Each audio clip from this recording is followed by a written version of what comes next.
Hi friends, welcome to legal notes. ఈరోజు మనం discuss చేయబోయే టాపిక్ పేరు few legal words and meanings. కొన్ని లీగల్ వర్డ్స్ ఉంటాయి, మనం కామన్గా కోర్టులలో అడ్వకేట్స్ కానీ కామన్ పీపుల్స్ కానీ వాడే జనరల్ వర్డ్స్ అన్నమాట.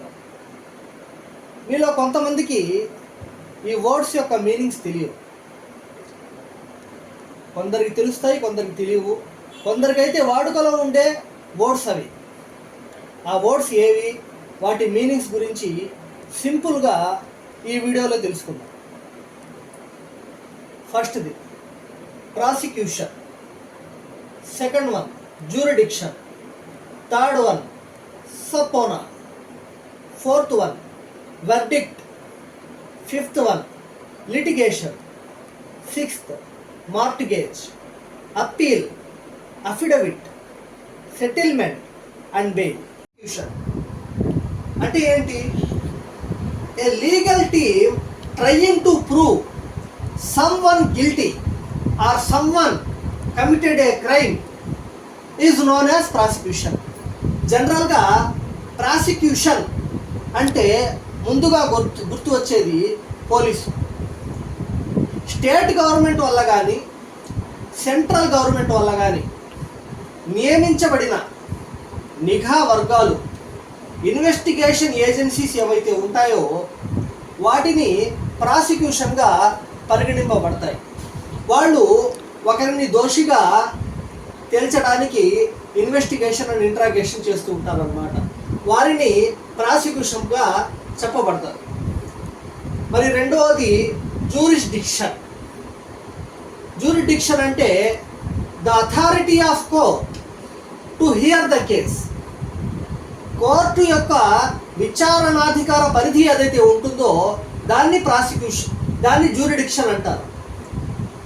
కోర్టు ఏ ప్రదేశంలో అయితే ఉంటుందో ఆ ప్రదేశం ఎక్కడి దాకా అయితే కోర్టు విచారించబడుతుందో, ఏ అమౌంట్లు పెక్యునరీ కానీ టెరిటోరియల్ జ్యూరిడిక్షన్ కానీ విచారణకు ఉంటుందో దాన్ని జ్యూరిడిక్షన్ అంటారు. కోర్టు యొక్క పరిధి, ఆ పరిధి వరకు కోర్టు అన్ని కేసులను స్వీకరిస్తుంది.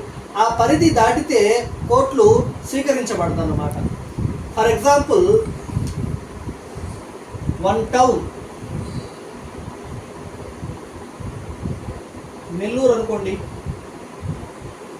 నెల్లూరు, ఈ నెల్లూరు జిల్లాలో ఉన్నటువంటి కేసులు ఏవైతే ఉంటాయో అది సాధారణంగా మ్యాక్సిమం టౌన్ అయితే నెల్లూరు కోర్టుకే వస్తాయన్నమాట.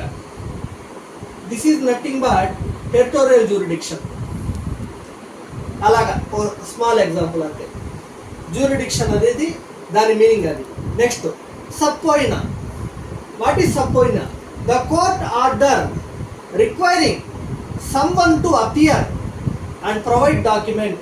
కోర్టు ఆదేశాలు జారీ చేస్తుంది, కొంతమందికి జారీ చేసి document to provide the document provide చేయమని కోర్టు ఆర్డర్ చేస్తుంది అన్నమాట.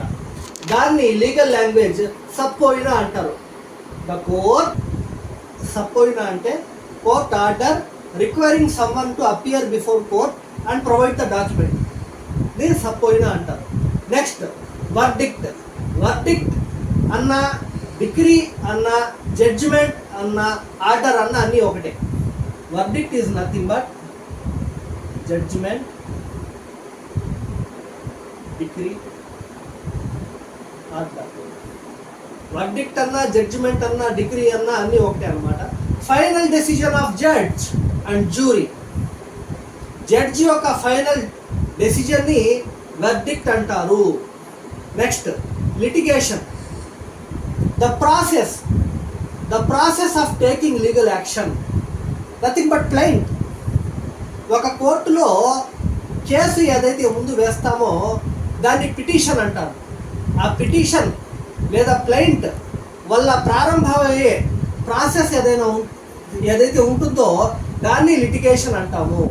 Client and case is the initial stage, and another process which appears after filing the case is called as litigation.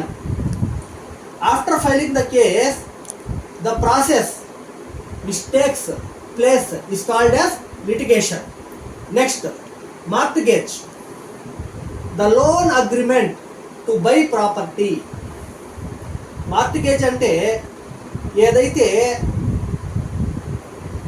ఒకరి దగ్గర ఫర్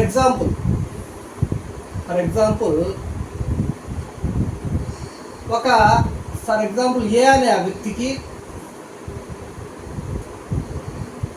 బి దగ్గర నుండి 10,000 మనీ తీసుకున్నాడు అనుకోండి లోన్గా. దానికి గ్యారంటీ అనేది అవసరం కదా. బికి గ్యారంటీ కావాలి, ఏకి లోన్ కావాలి. బి మనీ ఇచ్చాడు 10,000, దానికి గ్యారంటీగా ఏ అతనికి తన దగ్గర ఉన్న కార్ ఇస్తాడు. తన కార్ని బి పెట్టుకున్నాడు, బి 10,000 ఇచ్చాడు. ఏ ఎప్పుడైతే 10,000 వాపస్ బికి ఇస్తాడో అప్పుడు బి అతని కార్ అతనికి వాపస్ ఇచ్చేయాలి, ఏ అతని 10,000 అతనికి వాపస్ ఇచ్చాలి. This is nothing but mortgage. And next, appeal, asking the higher court to review the decision. మనకు తెలిసిందే, లోవర్ కోర్టులో ఏవైతే డెసిజన్స్ వస్తాయో ఆ డెసిజన్స్ డిఫెండెంట్కి కానీ ప్లైంటిఫ్కి కానీ, అంటే ఎవరైతే కేసు వేశారో అతనికి కానీ, కేసు ఎవరిపై అయితే విధించబడిందో అతనికి కానీ జడ్జిమెంట్ నచ్చకపోతే వాళ్ళు పై కోర్టుకి అప్పీల్కి వెళ్తారు. అప్పుడు పైన ఉన్నటువంటి కోర్టు ఆ కింద ఇచ్చినటువంటి జడ్జిమెంట్ని రివ్యూ చేస్తుంది, మళ్ళీ దాని గురించి స్టడీ చేస్తుంది అన్నమాట. Next, affidavit, written statement sworn to be true. ఈ అఫిడవిట్ ఎవరైనా ఇవ్వచ్చు అన్నమాట. బాధ్యతాయుతంగా ఉన్నటువంటి నాగరికులు, ఆఫీసర్లు, government, state or central government ఆఫీసర్లు ఎవరైతే అఫిడవిట్ అనేది ఇవ్వవచ్చు అనమాట. ఎంపీలు, ఎమ్మెల్యేలు ఎవరైతే ఉంటారో వాళ్ళు కూడా అఫిడవిట్ అనేది ఇవ్వవచ్చు. ఈ అఫిడవిట్లు మనం జనరల్గా చూస్తూ ఉంటాము. లాయర్ అఫిడవిట్ అనేది చాలా ఫేమస్ అన్నమాట. వాళ్ళు ఒక విషయం గురించి ఇది నా మనస్ఫూర్తిగా, ఇది నేను విన్నాను, ఇది కరెక్ట్ అనుకొని సైన్ మరియు స్టాంపు వేస్తారు, దాన్ని అఫిడవిట్ అంటారు. Next, settlement, the agreement reached before going to trial. ట్రయల్కి ముందు ఇరు వర్గాల వారు ఒక మాట మీదకి వస్తారు. కేసు ట్రయల్ కన్నా ముందే సెటిల్మెంట్ చేసుకుంటారన్నమాట. అమౌంట్, డబ్బులు సంబంధించి కానీ వారే కూర్చొని మాట్లాడుకుంటారు పెద్దల సమక్షంలో. దాన్ని సెటిల్మెంట్ అంటారు. అంటే before going to trial they make a settlement. Next, bail, మనకందరికి తెలిసిందే. Releasing the pre trial accused. నిందితుడు ఎవరైతే ఉంటాడో ముందు అతన్ని అరెస్ట్ చేయడం జరుగుతుంది. అరెస్ట్ చేసిన తర్వాత అతన్ని బెయిల్ మీదుగా తీసుకురావడం జరుగుతుంది. అంటే ట్రయల్ జరగక ముందే రిలీజ్ చేయడం జరుగుతుంది. దాన్నే బెయిల్ అంటారు. That's all my friends. Thank you for watching this video. మీరు మా ఛానల్ని లైక్ మరియు సబ్స్క్రైబ్ చేసుకోవాలని కోరుకుంటున్నాం. ఎందుకంటే మేము చేసే ప్రతి వీడియో చాలా ఎఫర్ట్స్ పెట్టుకుని చేస్తాము, టైం కేటాయించి అదే విధంగా చేస్తాము. చేయడం వల్ల సబ్జెక్టు మనకు గుర్తుంటుంది. అలా చేయడం వల్ల విన్నవాళ్ళు మీకు గుర్తుంటుంది. దయచేసి మా ఛానల్ని సబ్స్క్రైబ్ మరియు లైక్ చేసి మాకు మోటివేట్ ఇవ్వగలరు. Thank you friends.